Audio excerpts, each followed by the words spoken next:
Hello and what is up, guys? Jeff Kurdakis here with my good buddy Zachary Dash. Zach and I probably go as back as far as my entry into the crypto space. I love Zach because of his ethics, his morals, his work ethic, his habits. The guy's just absolutely awesome. Really great ideas, really intelligent. He's the founder of Bomb Token and more recently, the founder of XIO, which over the last 1 day, 24 hours has just gone up 140%. 413% in the last 7 days. That's big flashy numbers. That's not the most exciting part about it. And so I wanted to bring him on during this big pump to kind of explain, what is underneath the entire ecosystem. So that's a big intro. But Zach, thanks for coming on, man. Really happy to have you, man. Yeah, I'm glad to be here. I feel like half of our conversations, or most of them, I'm asking you questions. So I know this is supposed to be an interview about me. We get onto some tangents. So feel free to kind of keep me in line with all of that. And I appreciate the introduction. Good to be here as well. For sure. So someone who's not familiar, I think setting the stage with Bomb Token, would you say that would be the kind of like your big intro into the space? So I would actually go before that. So 2017, whenever you and I kind of connected through the Facebook group, I 2017 I actually quit my job, and the same day that I quit my 9-to-5 job, I actually proposed to my girlfriend. So for any of you in the world that want to do that, I would not suggest doing those on the same day. It's not the traditional kind of combination. But anyways, I was at that time actually obsessed with, I was going to teach myself programming. And I'm kind of technical, but I wanted to give it my full shot. And during that path of trying to teach myself programming, I came across Ethereum.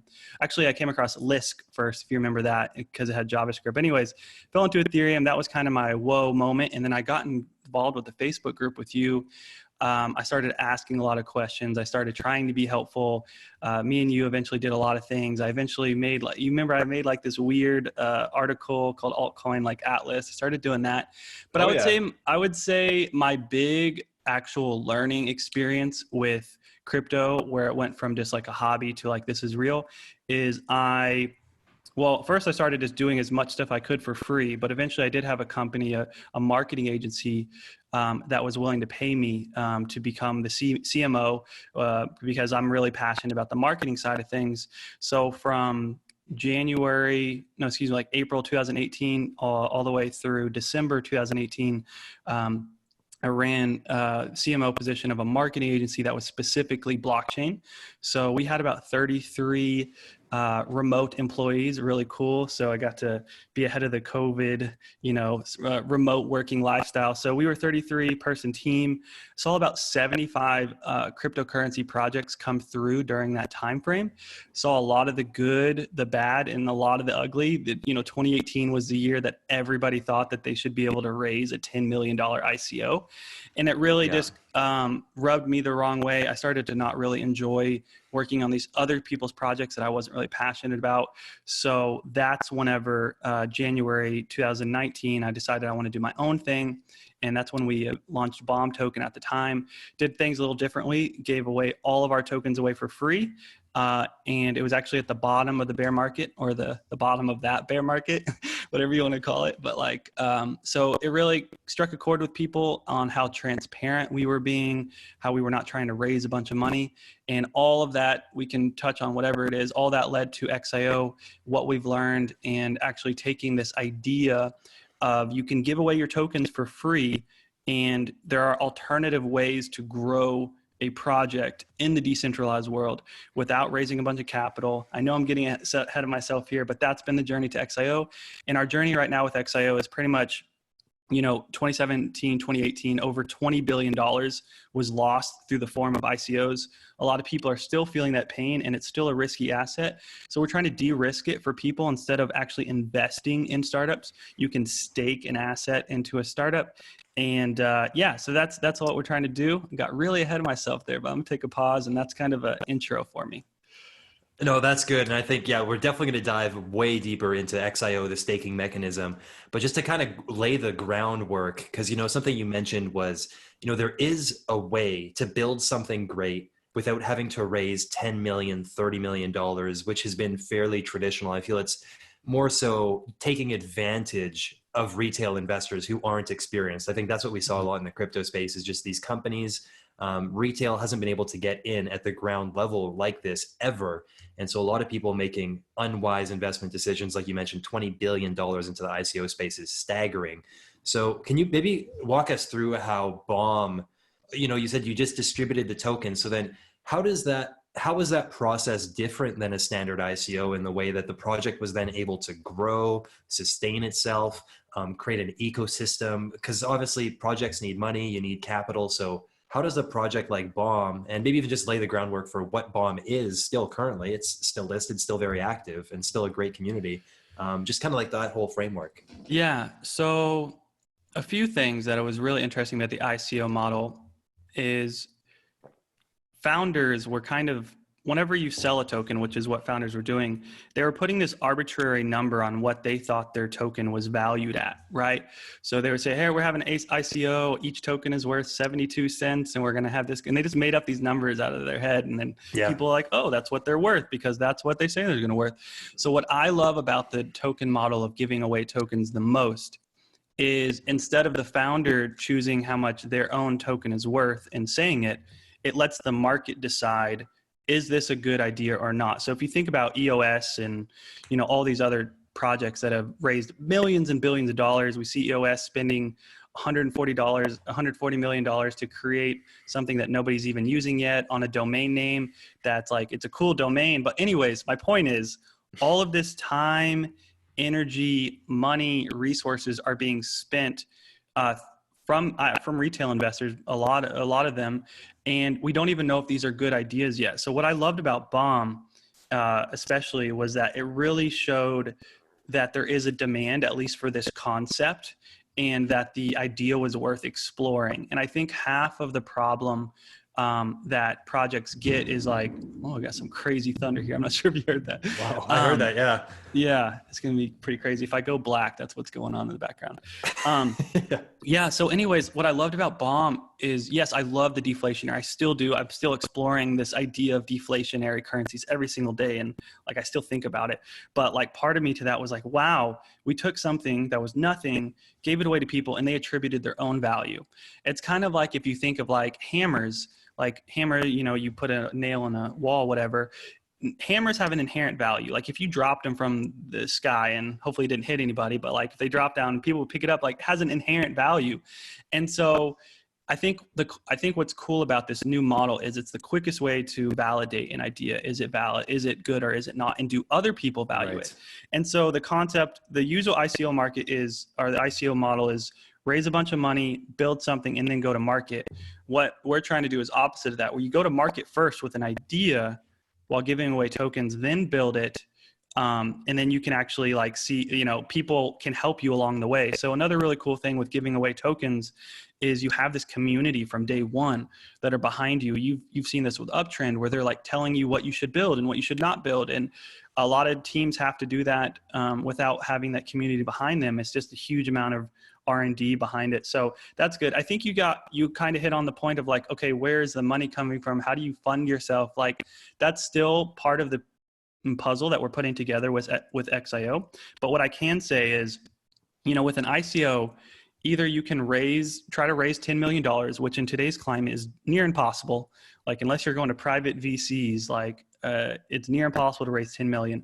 What if instead you could create a token that was valued at $10 million that you gave away for free, and you retained some of those tokens? Now you have pretty much, in theory, raised capital to use. Of course, it needs to be liquid, and we can get into Uniswap and all that stuff, with what we're doing. But I think it's way easier path personally, and I've talked about this a lot, to go to a crowd, see if it's valuable, and then retain a certain portion of those tokens to where you can use that for day-to-day expenses. But the really cool thing is, if your value and your capital is tied to the token itself, it aligns the token holders with the actual project founders, because they don't have this 50 million ICO to just fund and go on trips. It's very tied to each other. So the incentives are aligned. I care about the token, so do you. And they're not, of course, there still can be scam people where they can pump the price and then try to sell it. But you're not going to do that if you truly care about the project and you've put all this time into doing it. It's way harder. And yeah, it aligns the incentives. So that's what I'm most excited about with this kind of capital raising alternative model.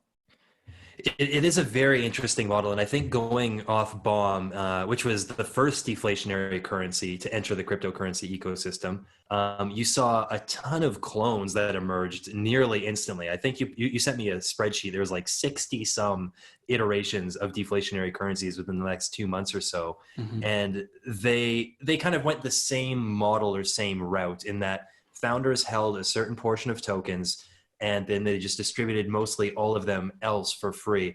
But I think there was a very stark differentiator between how Bomb did it and how these other projects did it. And I think there's a lot of value in being able to, what were your thoughts on what those key differences are on an ethical versus unethical way of somebody doing this, whether you're a founder looking to start the project or somebody who's just getting these tokens and, okay, should I dump them right away, or is there some validity behind this project?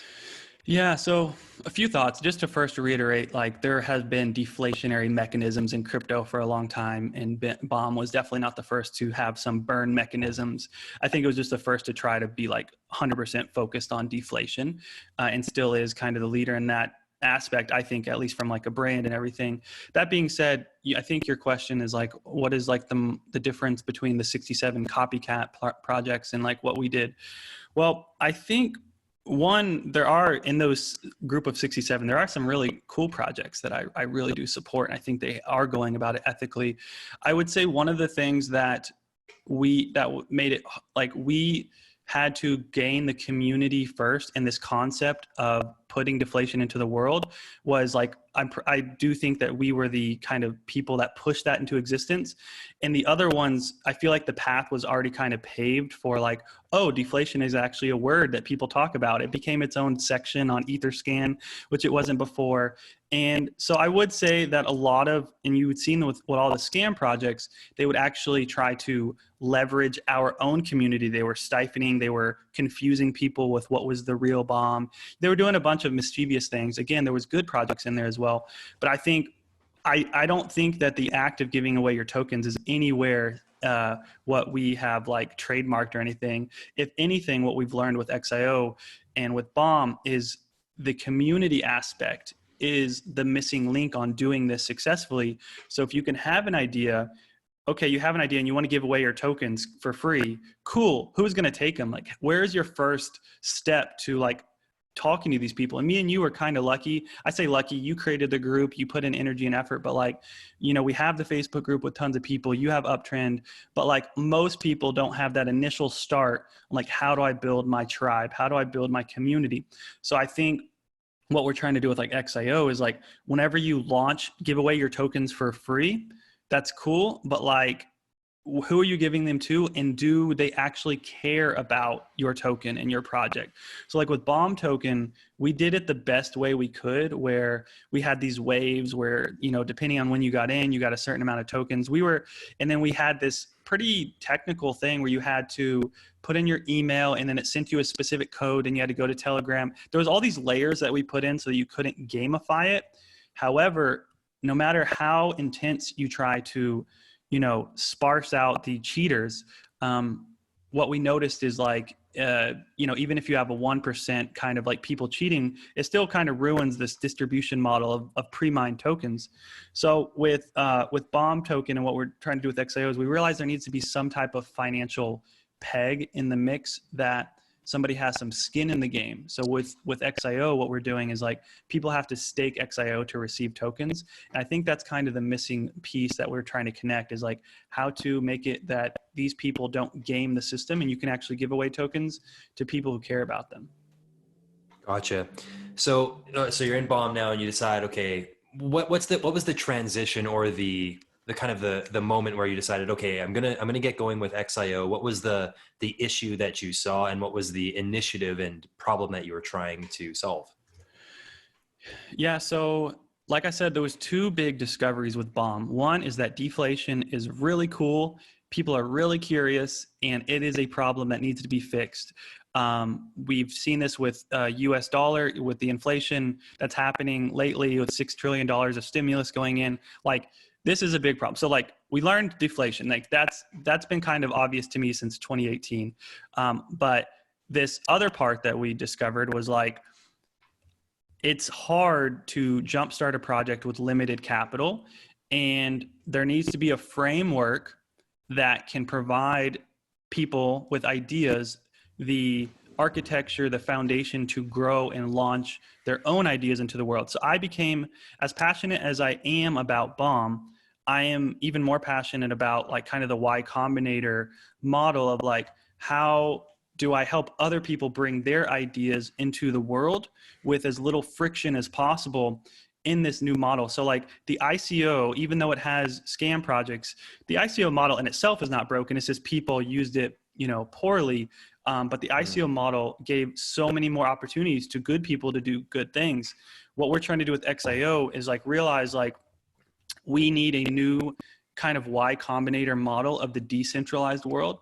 So like with a traditional Y-Combinator, for those of you not familiar, they're in Silicon Valley.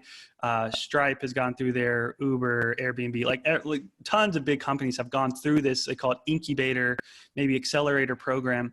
But the problem is that model is not 100% aligned or connected to the decentralized world. So like in crypto, we use decentralized digital assets instead of like equity is not always 100% of the focus. Crypto is 24/7 whenever a traditional incubator is like, you need to go to a physical location. So that's kind of like crypto is like global. There's all these reasons that like a traditional incubator model doesn't fit with the crypto world. So with XIO, we're like, we can take this model, polish it up, and present it. So pretty much XIO is and is becoming what I wish I would have had when I was 20 years old, which is a ton of ambition, not too much, no capital, but I cared a lot. I was willing to put in the work. I just didn't have the connection, resources, or money. So that was kind of why I have become passionate about XIO as well as deflation. Gotcha. So then how would you explain the differentiator between XIO versus something like Y-Combinator? Wow, you hear that? That is crazy. I hear that, yeah. Or maybe it's just the hammers that are dropping from the sky. Oh, what's the difference? Tell us right now. Yeah. I think I hit on 3 of them. I'm going to try to remember them. So like, okay, so first and foremost is what is the upside in crypto versus like a traditional Y-Combinator?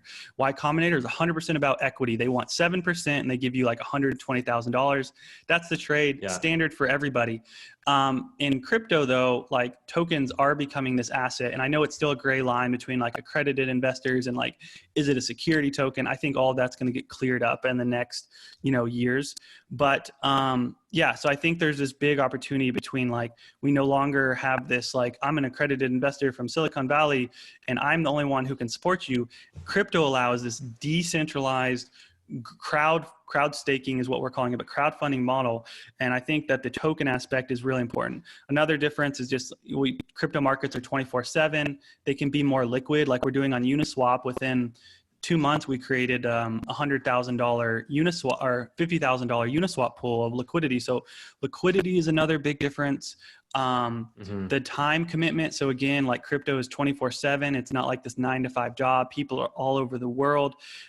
Those are just a few of them, but like, I think traditionally an entrepreneur traditionally was like a business guy, and you have to be able to sell and market. And I still think that's true, but I think what crypto is going to enable is that literally some very smart computer science programmer in his basement who's 21 years old is going to be able to program a smart contract that is good enough that it expands into the world, and it doesn't need all of these I think that there's going to be so many amazing technologies coming that literally 1 or 2 people are programming a protocol and it goes into the world, and we don't need all that crazy, I think, friction. So if I had to say one difference between what we're building is like friction, and we're trying to create less friction in the process of like bringing an idea through and growing it as quickly as possible.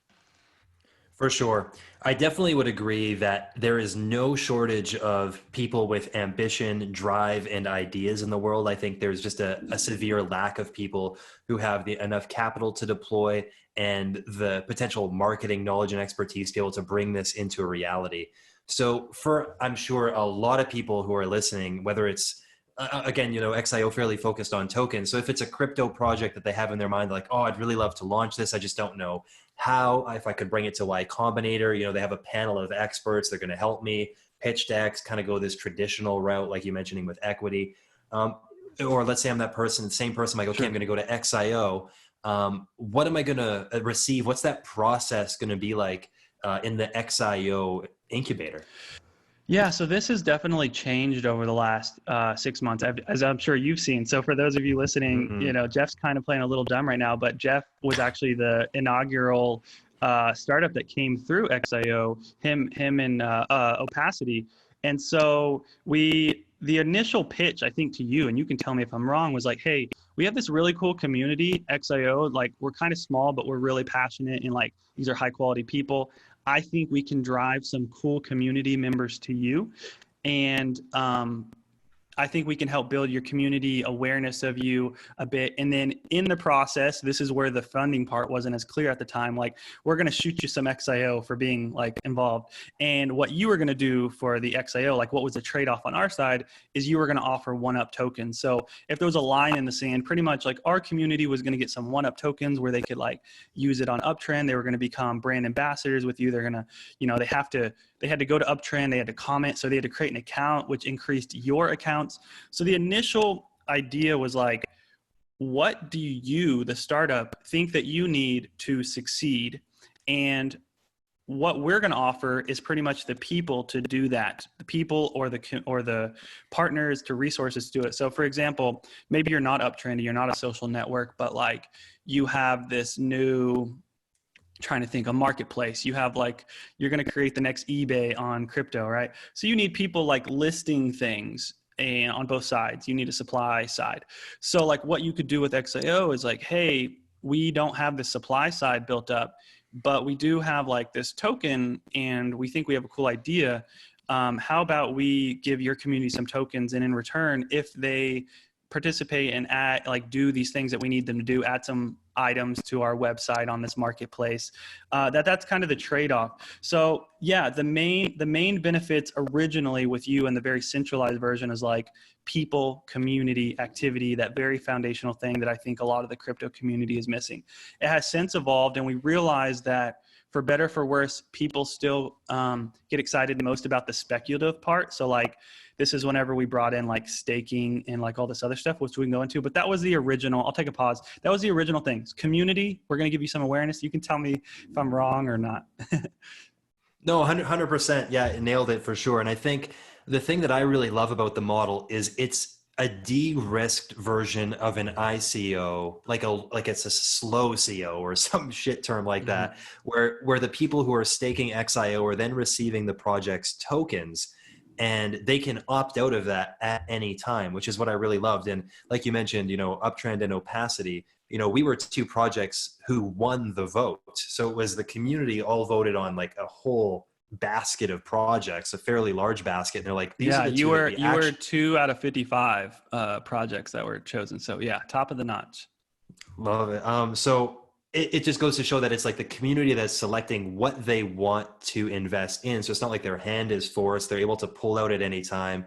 And for the projects, it's fantastic because especially now that like XIO, the liquidity, especially in the last little while, is, substantially higher than a project who's just starting out. So, you receive some XIO, maybe it adds some liquidity, some spending money for the project, which a lot of people need, especially in early days. So it's a phenomenal concept.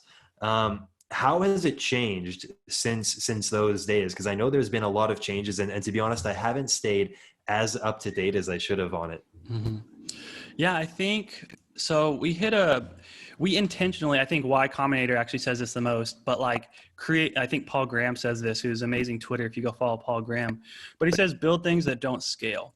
And so like Airbnb, if you think about it in the early days, like literally they were driving to people's houses and they realized that if people have nice pictures, people are more likely to rent. So they were like literally, the founders were like literally taking pictures of people's houses, and that just made the app so much better. But they wouldn't have learned this. They were actually going to people's houses to be like, oh, I don't have a good camera. Let me get out my camera phone. So what we did in the XIO early days is like, we really wanted to create something that didn't scale, that was extremely time sensitive.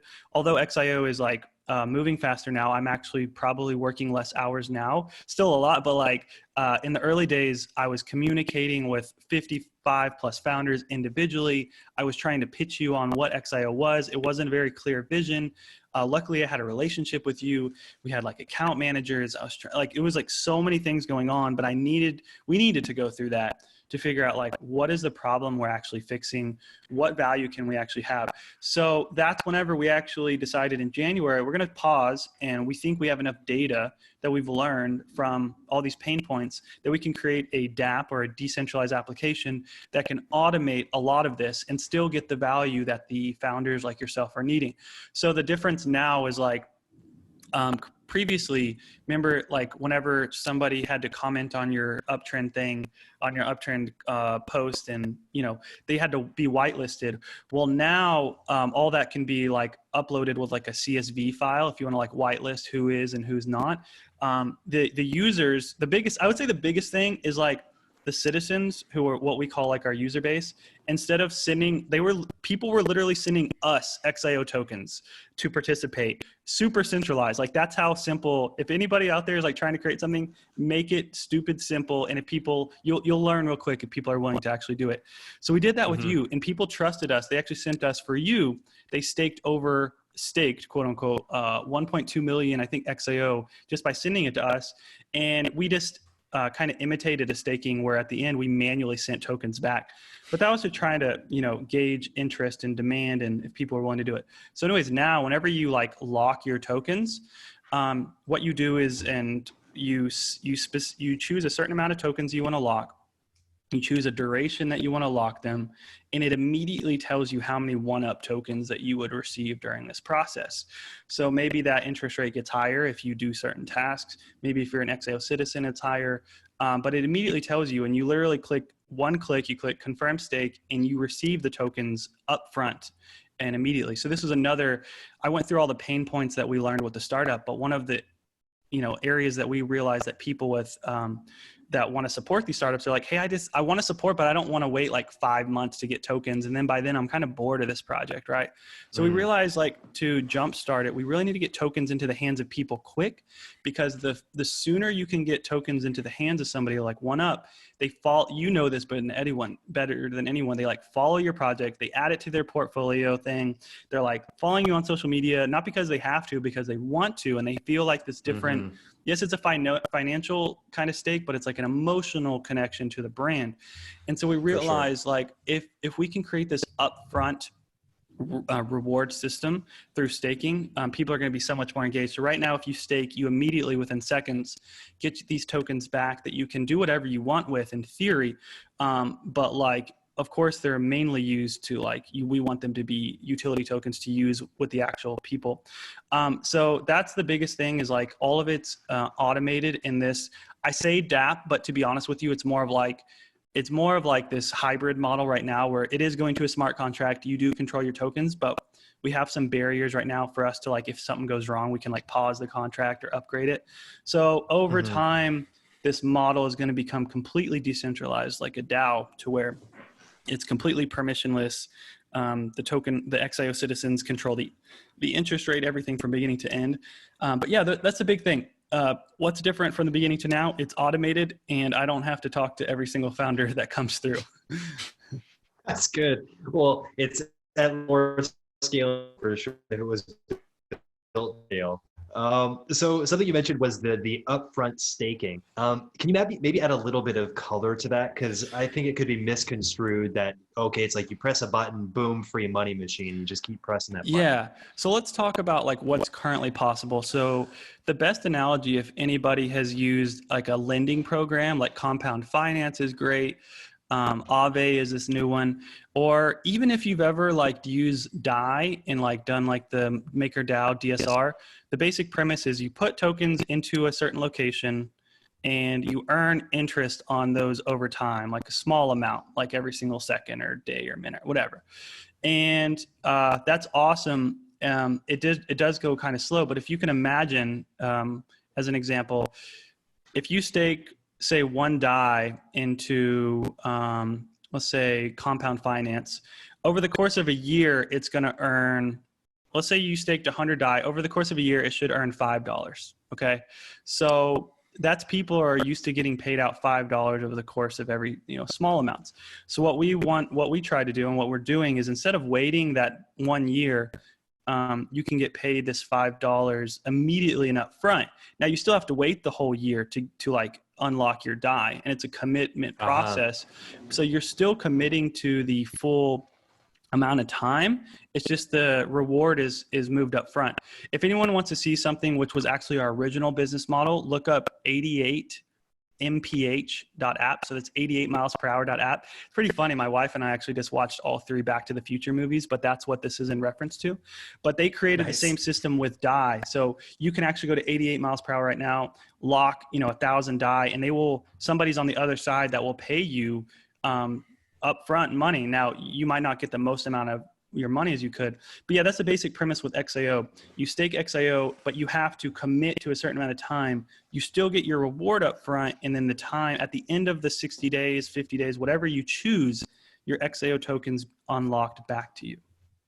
Gotcha. Makes a lot of sense. That's a really clever idea, and I think there's a lot of validity in there. Can you maybe add a little bit of color to the XIO token itself? Because on the DApp platform, from what I remember, correct me if I'm wrong, but you can do this action with multiple tokens, whether it's a 1UP token or like whatever token it is. So how does XIO get woven into this ecosystem as the foundational utility token, and what gives XIO value? Yeah, that's a great question, and it's something that what's been my favorite part of XIO is getting the community a part of every single decision. So if you're ever in our Telegram or our Twitter, like literally every big decision on like what should we add or what feature or what should give XIO its value, even that question itself, if you like Google it in the Telegram group, I made like an 8-minute video and then tons of people commenting on it. So all those are really good questions. So one thing I do want to clarify is right now XIO is the only token that you can actually lock or stake. And now there's going to be dozens of output tokens, like you stake XIO for 1UP, stake XIO for Link or BAT. So tons of output tokens.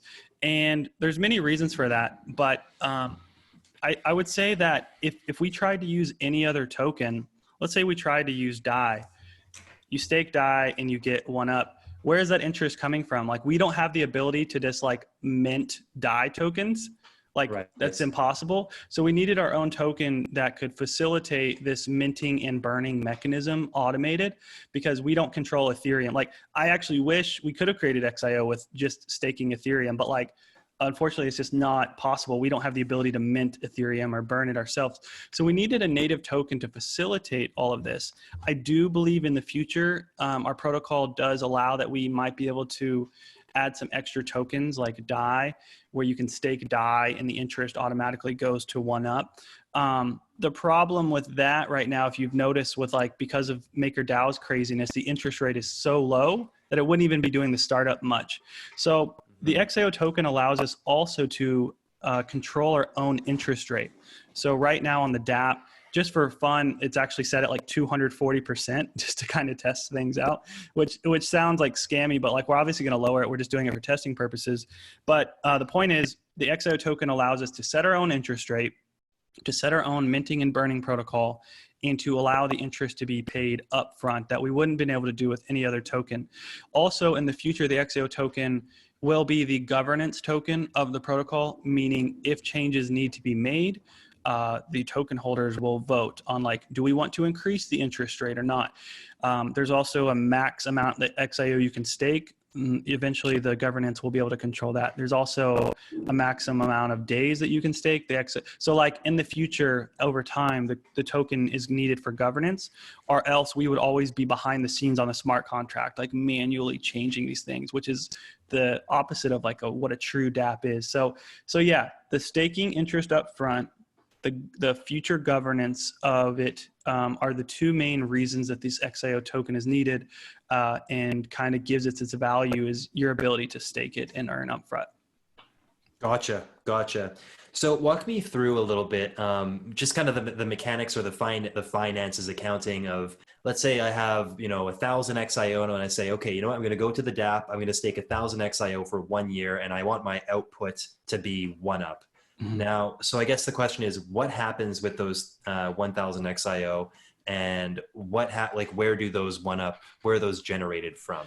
Yeah, so I actually just made a video today, which maybe we can link later, but like it walks through, like I actually go into an Etherscan transaction and like look at like where are your tokens going and all that. But for simplicity, let's assume that you said 1,000 XIO, what's happening? Let's assume that they're $1 just for wishful thinking, right? So you have $1,000 and let's pretend the interest rate, we think that when we launch, it's going to be 20% interest rate. Okay. So that means if you stake 1,000 over the course of a year, you should make $200 if that was the true interest rate. So what happens is $200 worth of XIO, so 200 XIO, because they're each $1 each, will go actually, and this is where Liquidity and Uniswap comes really important. You and I, maybe we can get into this because I'm really passionate about this, and we have needed to have a really high liquidity pool. But 200 XIO newly circulating, I'll say, not newly minted, but newly circulating XIO go onto Uniswap and they swap it for 1UP tokens. So of that amount of value, so $200 worth of 1UP tokens are going to be pretty much purchased. And those 1UP tokens are going to be sent directly from Uniswap to your wallet. Like they're in your wallet. They're not in a smart contract. They're like in your wallet for you to control. Now, those 1,000 XIO that you originally have are in the DApp, the XIO smart contract, that have a time lock on it. So you can't get those until the end of the stake. So your first question and Minnie's first question, it should be like, what is the sustainability of this? Like there's 200 new XIO tokens coming into circulation. Like, so we have, this was just to kind of get us off the ground, but we do have like new burning mechanisms that will like, so for every new token that comes in, that's inflationary, right?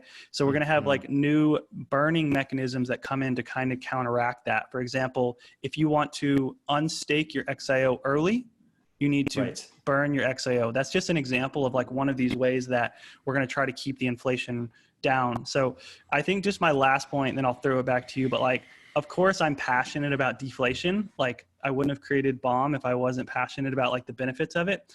But I do like to reiterate, like inflation has its reasons. There is a reason that Ethereum is inflationary. There's a reason that Bitcoin, even though people don't realize it or think about it, is inflationary. And that's because inflation is a stimulus for activity. It means that I need to take action now or my money is going to be worth less in the future. So we needed some stimulus in there and going to be adding a lot of new features and mechanisms in the future.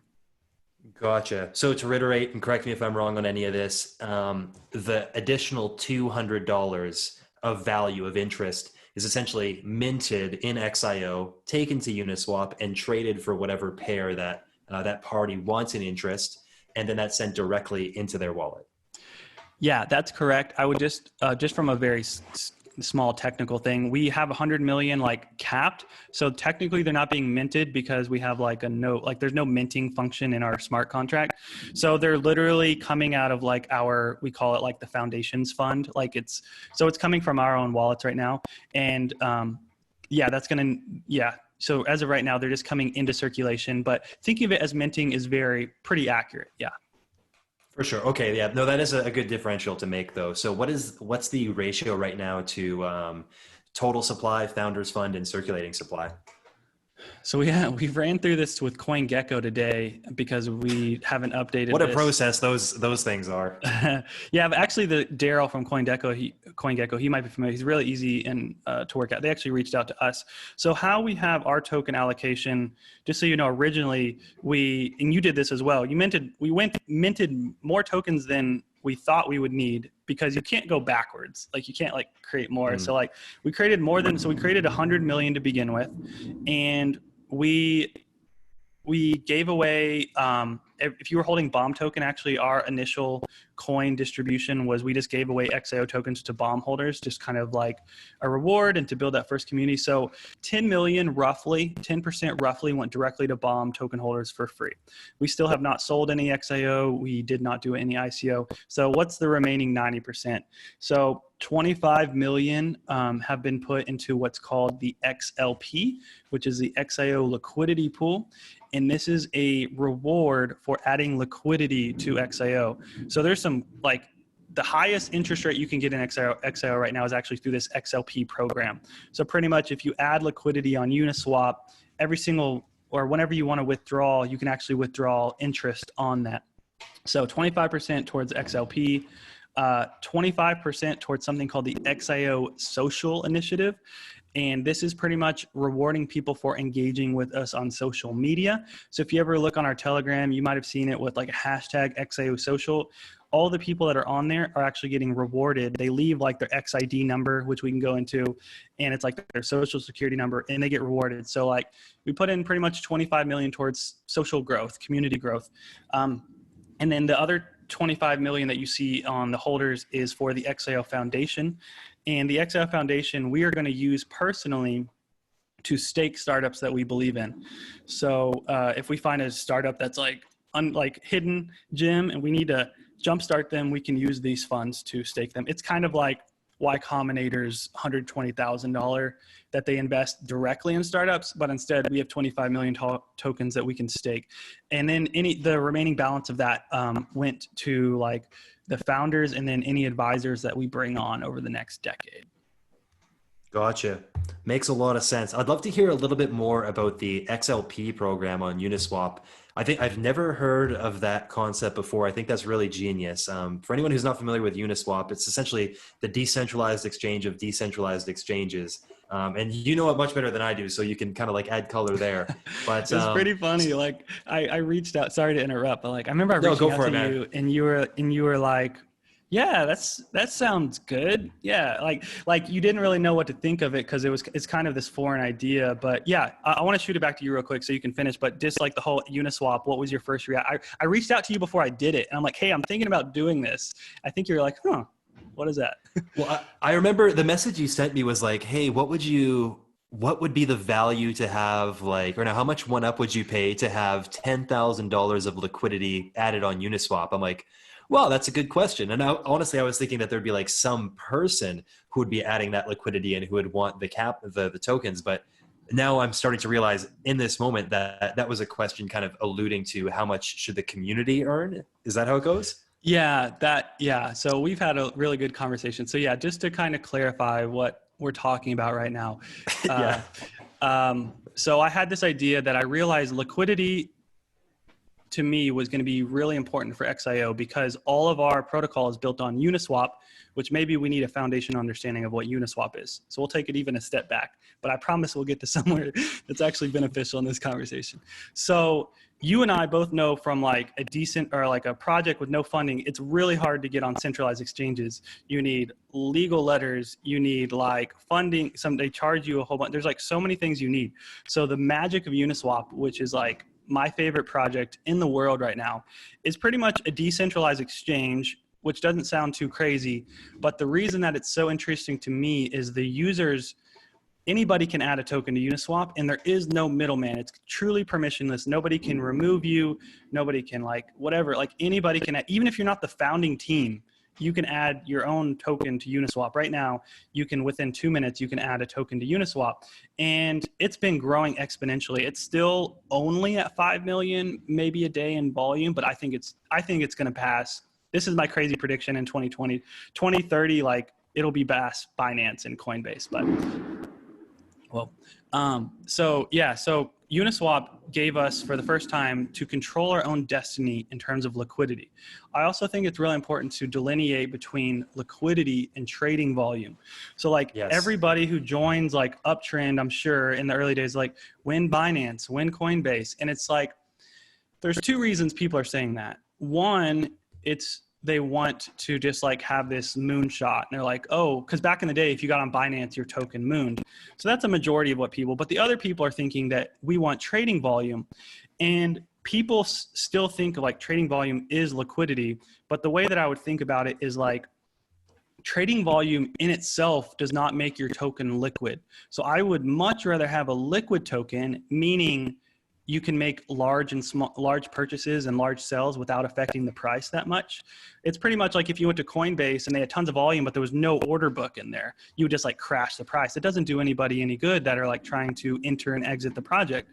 So with liquidity became more important to us than like this fake wash trading that you see all the time on these exchanges. So that's whenever we were like, all right, so Uniswap is the future. How do we jumpstart our own liquidity pool is what they call it. So how it works with Uniswap is pretty much anybody can become a market maker, and you add an equal amount of your native token or altcoin and Ethereum. So it's like 50-50. So like, say you wanted to add $1,000, you would add $500 of the altcoin and $500 of Ethereum. That goes on there. And just to be clear, like whoever's watching this video, your money does fluctuate. So like sometimes you might have more Ethereum than the altcoin that you put in there, or more altcoin than Ethereum. So it does fluctuate because you are a market maker, but it goes up and down. So what Uniswap allows is to pretty much like the ICO model allowed you to crowdfund capital. Uniswap allows you to crowdfund liquidity to where anybody can become a market maker. So we realized that we don't have $100,000 laying around to create a market. So what we do have are these tokens called XIO, and we can reward people if they become market makers in the XIO and Uniswap. So like, what is it worth if we get up to $100,000 in like liquidity? Are we willing to pay XIO for that? Yeah, that's all we have right now. We're bootstrapped in this. So we created this, we took a lot of time. We created, and anybody can go look at this on like xionetwork.com/earn. And you can see the XIO liquidity pool. We have like these crazy parameters, like how long you have so there's like a few parameters. How long do you have your liquidity in Uniswap is like one. Because you're like penalized if you like pull it out. Not penalized, you can pull your liquidity out at any time, but your interest that you earn on XIO is reduced. Or how much Ethereum is in the pool. So like we realized that we needed this curve to where the more Ethereum that's in the pool, it doesn't really do us a lot of good. Like if we have 1 million or 1,000,001 Ethereum in the liquidity pool, it doesn't really do us any good. So there's like also this curve on how much interest you can earn based on how much liquidity is in there. I don't want to get all in the technicals, but the point is we launched that, and I remember refreshing my phone to see if anybody would actually do it. And like, sure enough, like there was over 50 ETH. And I know that doesn't sound like too much for whales out there, but for a project that's like kind of small, 50 ETH of liquidity, that's like true liquidity, is enough to kind of get you off the ground. So we did that. People are still adding. I think up to now, as of yesterday, we were like the number 35 pool on Uniswap and actually the number 8 in volume. And all of that was done not with our own funds, but the community generated liquidity. I love that concept. I'm glad we're having this chat for my own knowledge now. This is a really, really good idea. Sure. So I'm going to ask a selfish question that I'm interested in. How do you track when somebody's putting in this ETH into Uniswap and how long it's staying in? How do people get tracked like that? Well, it sucks. I'll tell you that much. This might be a conversation for another day, but we're actually creating a software right now to automate all of that for people who want to do this like we are. I don't want to release the name yet, but anyways, that's what we're working behind the scenes. So right now it's all manual. We literally look on Etherscan, and if you, Uniswap is just a smart contract. So you can see people sending into it and people sending out, right? Public ledger, all that. So we have to manually calculate it. And I have a person on the team named Kenny, who is an amazing worker, and he goes through all the data and so this is the next thing you have to figure out if you want to do it. You don't want to do this like, I think I talked to you, like you don't want to do this like daily or weekly. It'll just drain you like mentally with time and energy and effort to do it. So what we did is on the first of the month is we do like a snapshot. And then like on the 15th of the month, anybody can like submit a withdrawal form, like withdraw their XIO liquidity interest that they earned. And so like you get paid out once a month if you want it.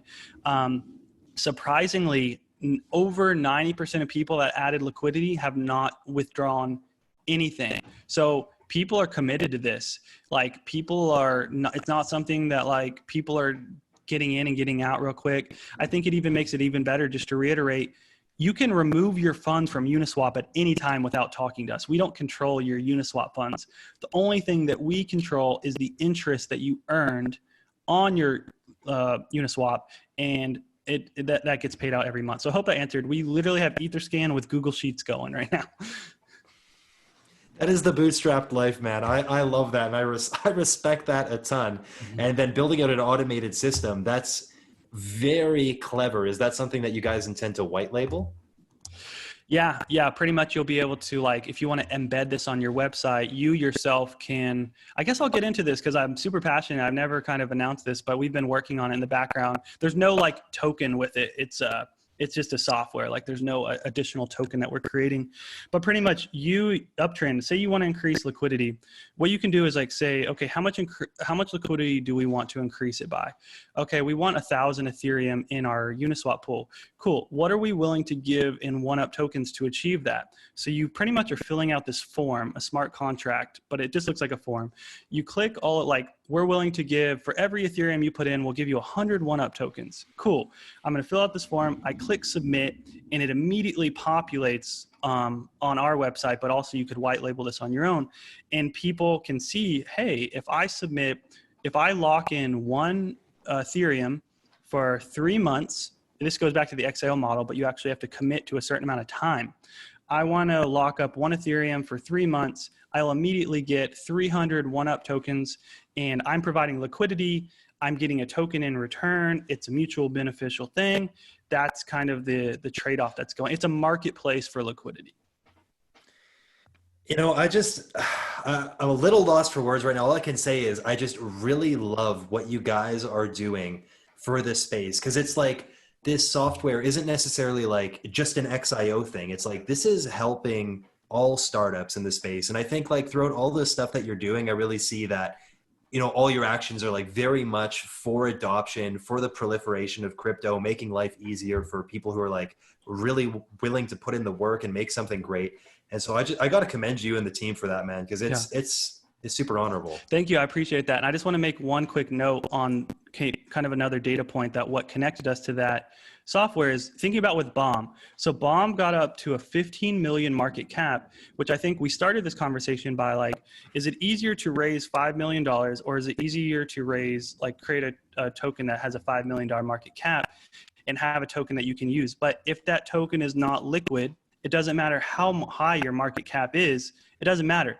So the point is this software that we're creating is used for XIO and Bomb. And of course we think tons of it, but like Bomb right now, we have 160,000, no, excuse me. It's less than 100,000 bombs in this community fund.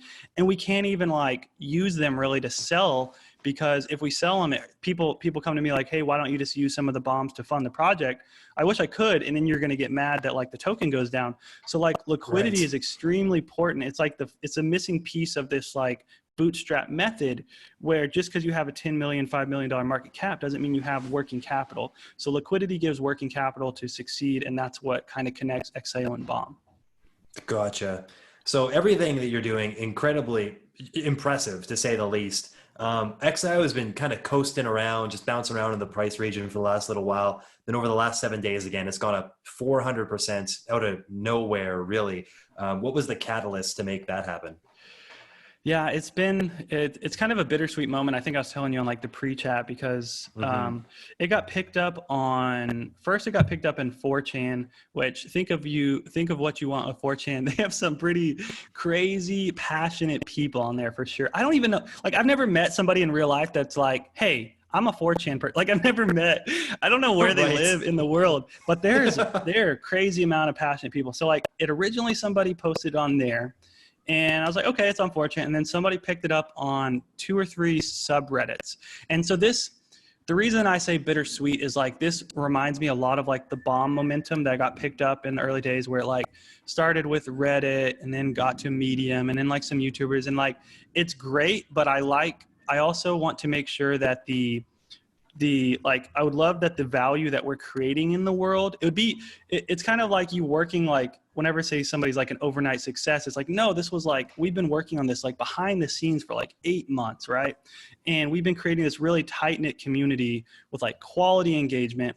And like whenever you get labeled as like a speculative like shilling token, like it's near impossible to reverse from that because people just like mentally think of that. So it's like, like hex, I shouldn't even have said that word. But the point is, like, you make this mental image of something and see you laughing in there, but like you make this mental, and it's like, that's in your head forever. And so what I didn't want to happen is like, we've been spending all time to try to, like, every single time somebody brings up something speculative in the group, I'm like, I want the value of the token to be based on the activity and the long-term success and the consistency that we're doing. So again, just to reiterate, it started on Reddit, picked up a lot. I think a few Twitter people picked it up. I've actually been trying not to find out the source because I'm just like making sure that when people join the Telegram, they know the culture that we're building, they know what we're trying to do, and just set that standard from day one. That makes a lot of sense. In reference to that project who must not be named, they've been leveraging Uniswap in a very interesting way in the last little while. Can you add a little bit of color to? I don't know if you want to say I don't know if I consider it the dark side of Uniswap, but I think it is something interesting about Uniswap that I think you explained fairly well that I wasn't able to quite grasp fully originally. And I think it would be a big benefit for anybody listening. Yeah. So I made this post on Facebook group. Again, it was just a theory, and I guess we'll just say the name so that people aren't like, what the heck are they talking about? But Hex has been a project created by a guy named Richard Hart, and they're doing a bunch of, I don't know what they're doing. So anyways, they're creating this crypto called Hex, and they are now the #1 liquidity pool on Uniswap. And they got there pretty quickly. So the theory that I have is like a traditional kind of like exit scam that you see with an ICO is, somebody will get a bunch of Ethereum and then let's go sell it and then not do it. Like that's a traditional exit scam. A different type of exit scam that people did during 2007 to 17 is like small groups would like artificially pump a token and then just like get people excited about it, buying into it, and then they just like dump it. There's a lot of these. So my theory, and again, I hope I don't offend anybody, and I know I will, is that, so the difference with Uniswap is like, the only way you can't really game Uniswap other than you can still wash trade on Uniswap. And by wash trading, it makes the volume look really high. And that doesn't do anybody any good. It actually probably makes the people wash trading lose money because something called impermanent loss. But the point is, if you do it enough, it gets to the top of like uniswap.info where people search by volume. And so there's been a huge amount of volume. And the theory is that during this initial, they pretty much Hex did an ICO, which I'm not going to call it an ICO, but they're taking all their original Ether that they got during the ICO, putting it into Uniswap and controlling the pool entirely. So the difference is like with Uniswap on XIO, we don't control any of it, maybe 0.01%. Like I put in 1 ETH just to get it started. With them, like the theory is like they own 90% of this liquidity pool. And the reason that's important is that means for how much liquidity you put in, you can pull out. So at any point in time, they can pull out all of this liquidity and pull in through some math, which we don't have to get into this yield curve, bond curve, whatever, but they'll have more Ethereum than they originally started with. And that's kind of just the theory. Gotcha. All right. Yeah, I guess we don't have to dive in too much deeper into there. I can hear it in your soul, the pain talking about it. So we can pivot away from there. I hope I'm wrong. And like, just so we know, like I was Hex's biggest supporter at the beginning because I love tokenomics and I love game theory and all that. And so, yeah, I was interested from that. So, and I hope I'm wrong. Yeah. All right. Well, so if somebody wants to find out more about XIO, back to the green pastures here, where should they go to check it out? Yeah. So you can go to XIO.network. That'll give you most of the website on there. It has all of our social handles. It has like the 4 ways you can earn XIO. It has a little demo. I would say if you're watching this video or listening in the near future, We have a beta test right now, private beta test that's going really well. So you can join in and start. Actually, the DApp is live in a private mode.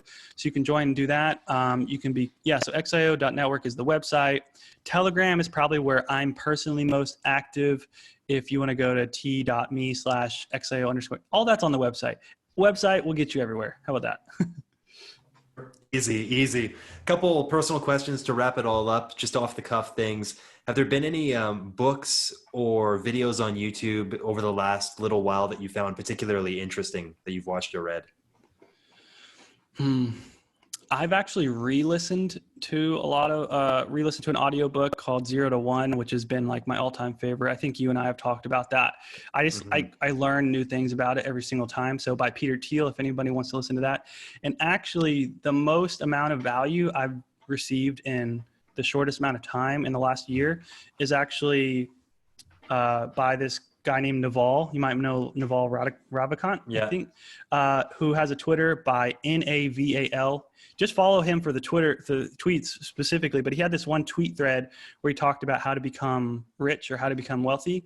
I think it's how to become rich. But the point, it sounds scammy, but like he created this short podcast series of like 5-minute episodes if you don't want to listen to the whole thing.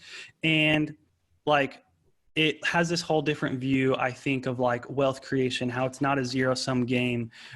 There's been but through this whole COVID stuff, there's been so much like negativity towards like the Jeff Bezos of the world, and like entrepreneurs are getting somewhat vilified, I feel like. And I feel like there's like, he gives some good perspective on like the benefits of entrepreneurship and wealth creation. So that's been a really good one.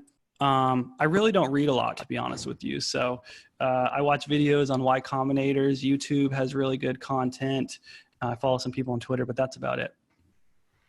Yeah, I think reading is becoming a lot less prevalent. I think whether it's like Blinkist, little short summaries, or audiobooks or YouTube videos, I think, in the age of fast-paced action and multitasking, like hitting an audiobook on the road or a walk is usually always nice.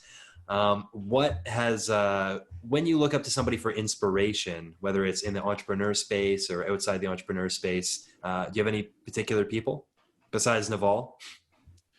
I mean, the cliche answer, which is obviously true, is just like my parents that grew me up, like my mom. Definitely look up to them. In the entrepreneurship, I always have this Mount Rushmore. I call it my Mount Rushmore of entrepreneurs. And like, so think of what you want with him, but Elon Musk is on there just because of like I have like different entrepreneurs for different reasons. So Elon is like my ambitious, I'm going to take over the world. Like, how can you not get pumped about that? Gary Vee is like my crack. I don't know how to put it, but like, if you watch Gary Vee, you just get he's more like, all right, you're going to hustle, you're going to grind. It's less tactical. It's not even a bunch about tactics, but a lot of motivation. Peter Thiel, who I already named, is really, I love his contrarian thoughts on how he views the world. He looks at it differently. He's very pragmatic, and I get a lot from that. And then Naval is the fourth one that kind of added to my list, are kind of the people. If you look up Paul Graham, learned a whole lot from him. There's so many more people that I've learned from in the space. Vitalik, sometimes he speaks in like this language I don't even know what he's talking about on Twitter, but if you can like get through that, he's like really interesting. I think he's an amazing leader for Ethereum because like he gets attacked so much and like he just like shreds it off. And I value that so much. Like he might get into a Twitter battle, but it's like not petty type of like rants or anything like that. So yeah, those are kind of like my people.